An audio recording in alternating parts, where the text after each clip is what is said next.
Chers compatriotes, ce 30 juin 2019, la République démocratique du Congo va commémorer le 59e anniversaire de son indépendance.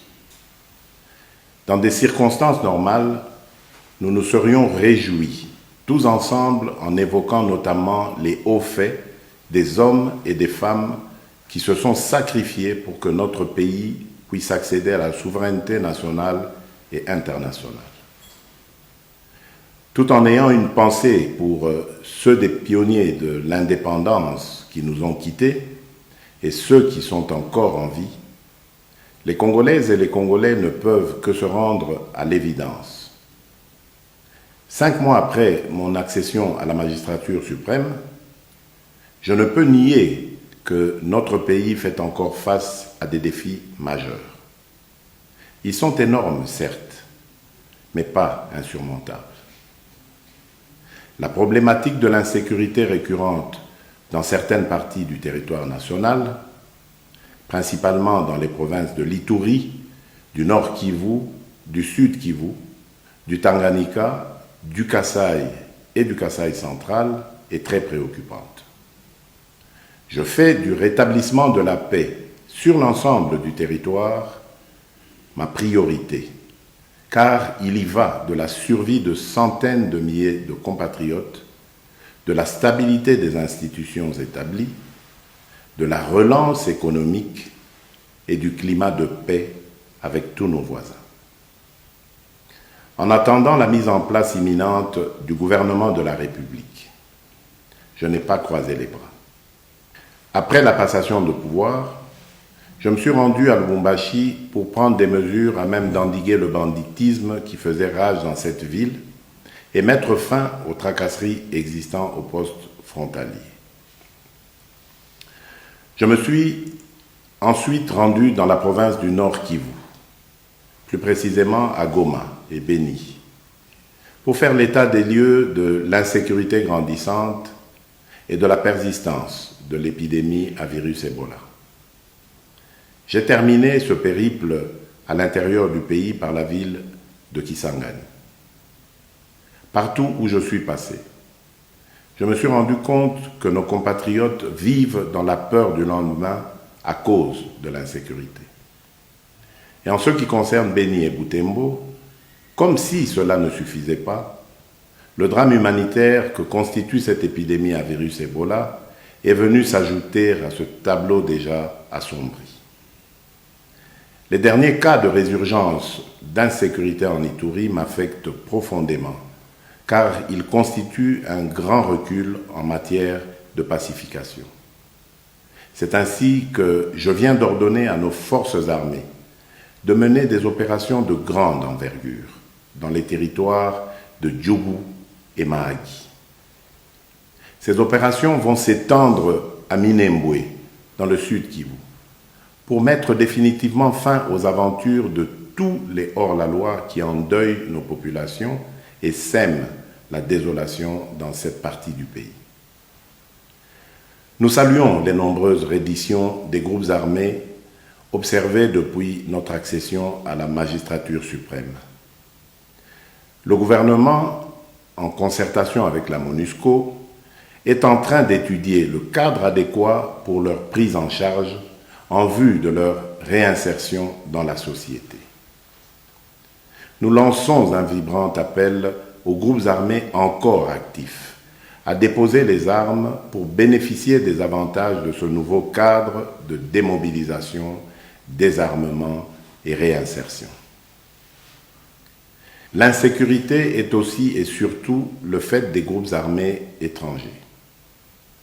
Un plan de leur éradication totale est en train d'être discuté avec la MONUSCO et les pays voisins concernés. Chers compatriotes, en signe de solidarité avec nos compatriotes de Beni, Bunia, Mahagi, Djougou, Butembo, des villes environnantes et des autres contrées du pays touchées par l'insécurité, j'ai décidé de commémorer ce 30 juin dans la province de l'Ituri. Ma présence dans cette province s'explique par un souci de compassion envers des milliers de familles congolaises endeuillées. Chers compatriotes, mon propos d'aujourd'hui ne constitue pas un bilan à mi-parcours du chef de l'État. Cependant, il est de bon ton, après 5 mois à la tête du pays, que je vous dise ce qui revient à l'actif de mon administration. S'agissant du social, j'ai entrepris, dans le domaine de la santé, de mettre en œuvre des mesures qui produiront des effets bénéfiques à l'ensemble de la population à court terme. Ces mesures sont mises en place de manière progressive. Il en est ainsi de la gratuité des soins de santé au profit de nos hommes de troupe, ce qui constitue un prélude à la couverture maladie universelle que j'ai annoncée et à laquelle plusieurs partenaires extérieurs ont adhéré, promettant leur accompagnement. Pour renforcer la lutte contre le virus Ebola, j'ai créé un comité de coordination nationale placé directement sous la tutelle de la présidence qui réunit, outre le ministère de la Santé, des experts congolais dont la renommée en la matière est reconnue au-delà de nos frontières. Je ne ménagerai aucun effort pour enrayer ce fléau. C'est pourquoi, aux actions du gouvernement, j'ai décidé d'associer les leaders politiques locaux et ceux de la société civile, car ce combat nous concerne tous. La problématique de l'eau et de l'électricité à Kinshasa et dans l'arrière-pays se doit d'être définitivement résolue. À Kinshasa, la capitale, certains travaux d'aménagement de modules de traitement d'eau sont à terme et d'autres en cours de finition. C'est le cas, pour ne citer que ces exemples, de la station de Lemba Imbu, tout comme la reprise en alimentation d'eau au camp militaire de Kitona, dans la province du Congo central, après plusieurs décennies de pénurie. Dans le domaine des infrastructures, les travaux en cours sur l'étendue du territoire national, en particulier des routes et ponts d'intérêt général, démontrent ma détermination à favoriser l'intégration nationale et les échanges entre les provinces. Dans les centres urbains, la ville de Kinshasa a donné le ton avec des travaux d'aménagement, notamment des sauts de moutons, en vue de débarrasser la capitale de ces interminables embouteillages. En ce qui concerne la réhabilitation des routes, plusieurs ouvrages sont en voie d'être achevés à Kinshasa et dans les provinces, comme j'ai pu m'en rendre compte personnellement lors de ma visite dans la Tchopo, où j'ai inauguré 2 ponts d'intérêt national. Des travaux de grande envergure ont été confiés à l'Office des routes dans toutes les 26 provinces et à l'Office des voiries et drainages en ce qui concerne Kinshasa et les principales villes du pays. S'agissant des travaux en province, ils concernent la réhabilitation et la réouverture des routes d'intérêt général, mais aussi la remise en état des ouvrages de franchissement, c'est-à-dire des ponts et des bacs. Nous construisons ces routes et ces ouvrages de franchissement pour une meilleure circulation des biens et des personnes sur l'ensemble du territoire national, ce qui va induire une véritable intégration nationale sur le plan économique. Les produits vivriers seront ainsi facilement acheminés des milieux ruraux où ils sont produits vers les grands centres urbains. Les échanges entre les différentes provinces, selon leurs spécificités et spécialités, vont entraîner l'embellie de notre économie aujourd'hui fortement extravertie. Mon objectif à terme est d'assurer l'autosuffisance alimentaire à toutes les Congolaises et à tous les Congolais. Il est en effet incompréhensible que la République démocratique du Congo, dotée d'innombrables ressources naturelles telles que des terres arables, des fleuves et des rivières poissonneux, des pâturages, puisse importer la quasi-totalité des biens de première nécessité. Le même élan sera poursuivi pour certaines mesures préconisées concernant notamment la baisse des prix des denrées alimentaires. Pour ce qui est des volets politiques et des droits de l'homme, je me réjouis avec l'ensemble des Congolais que notre pays ait connu sa première alternance pacifique et historique à l'issue des élections du 30 décembre 2018. Le mérite revient en premier lieu au peuple congolais qui est allé accomplir son devoir civique dans la paix.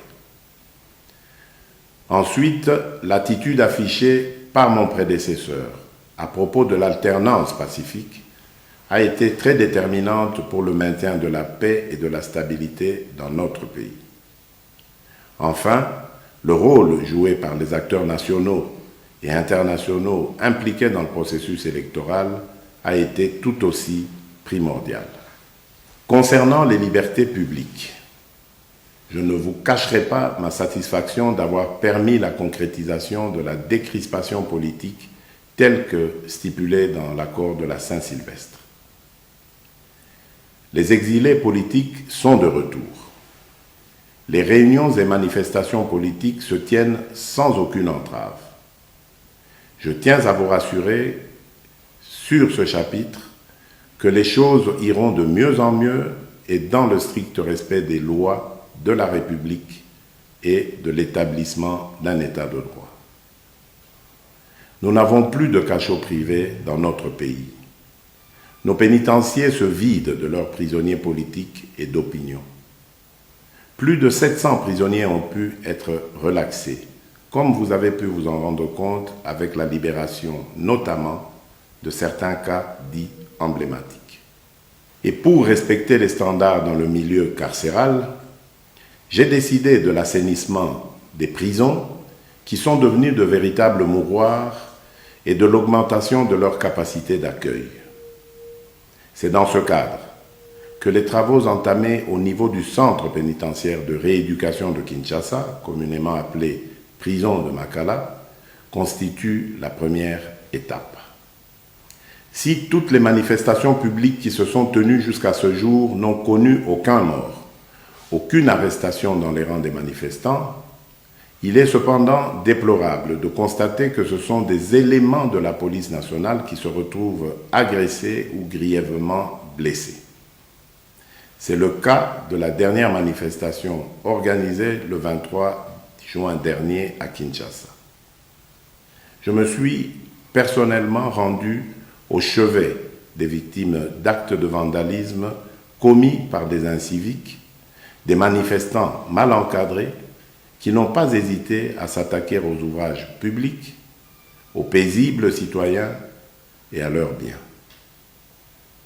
Ceci doit prendre fin et la loi doit s'appliquer dans toute sa rigueur, car je refuse que certains leaders mal intentionnés puissent confondre démocratie et anarchie.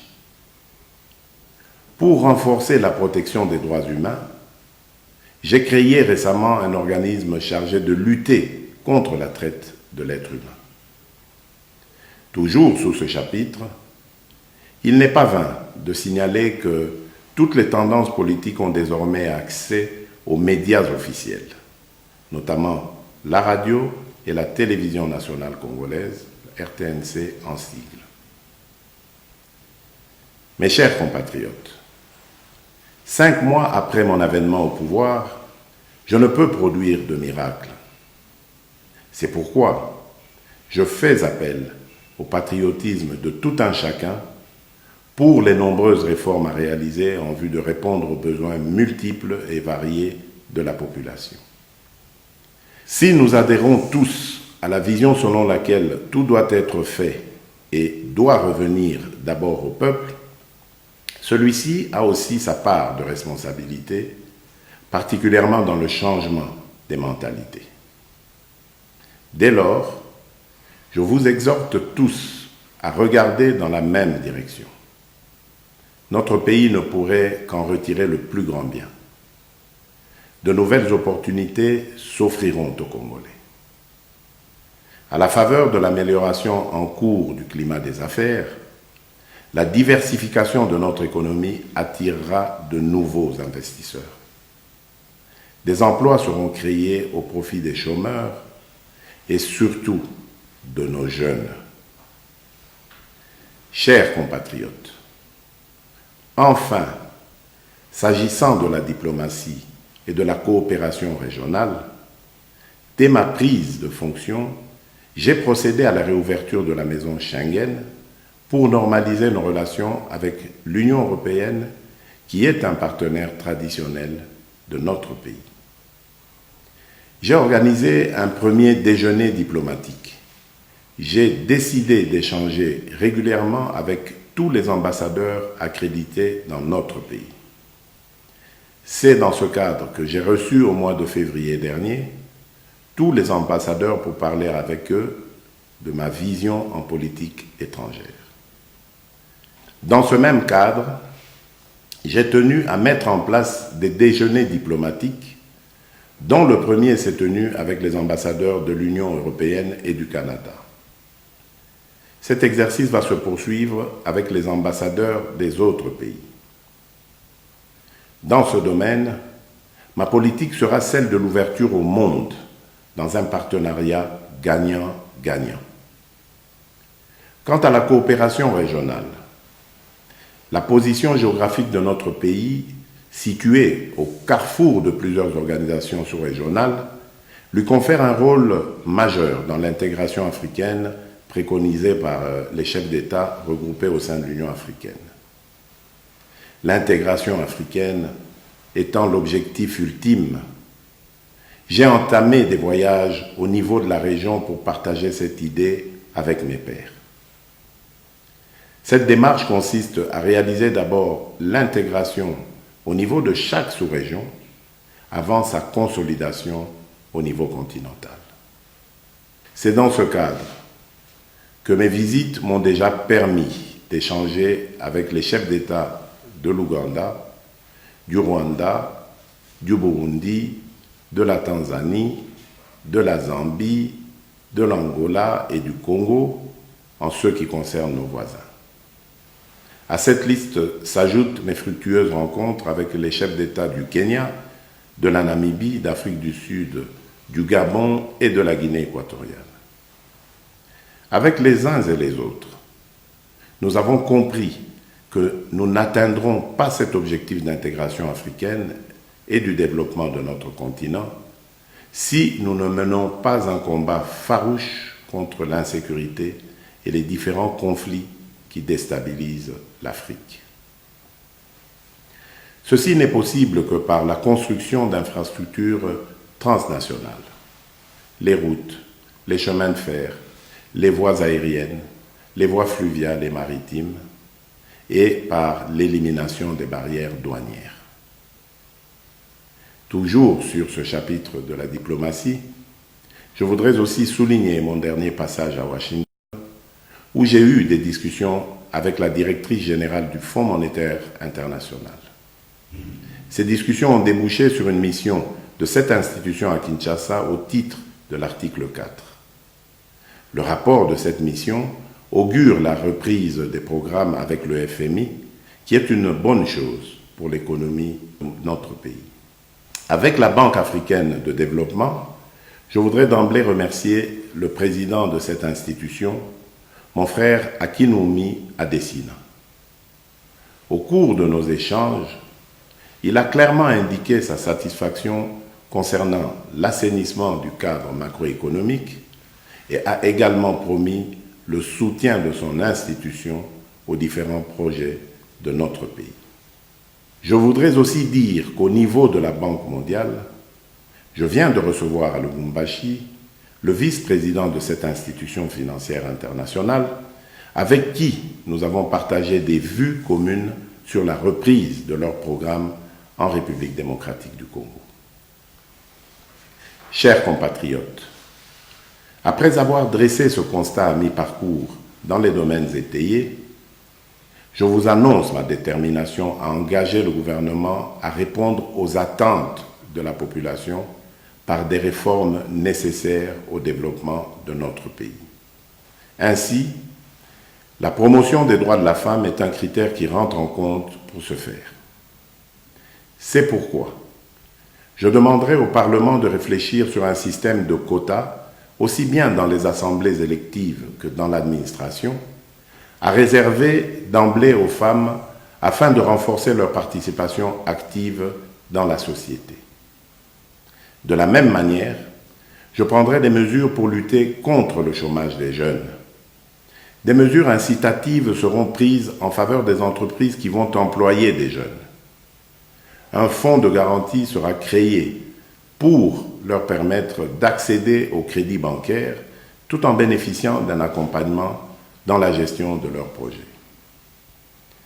J'envisage également une profonde restructuration du service national et le renforcement du rôle de l'INPP, l'Institut national de préparation professionnelle, pour prendre en charge les jeunes désœuvrés et favoriser leur réinsertion dans la société. Chers compatriotes, la lutte contre la corruption et pour la bonne administration de la justice sont des gages de bonne gouvernance. Sans une justice équitable, il est inutile de parler d'état de droit. La justice élève une nation, dit-on. Cette parole biblique doit nous inspirer dans notre quête d'une justice plus juste qui serait rendue par des juges intègres.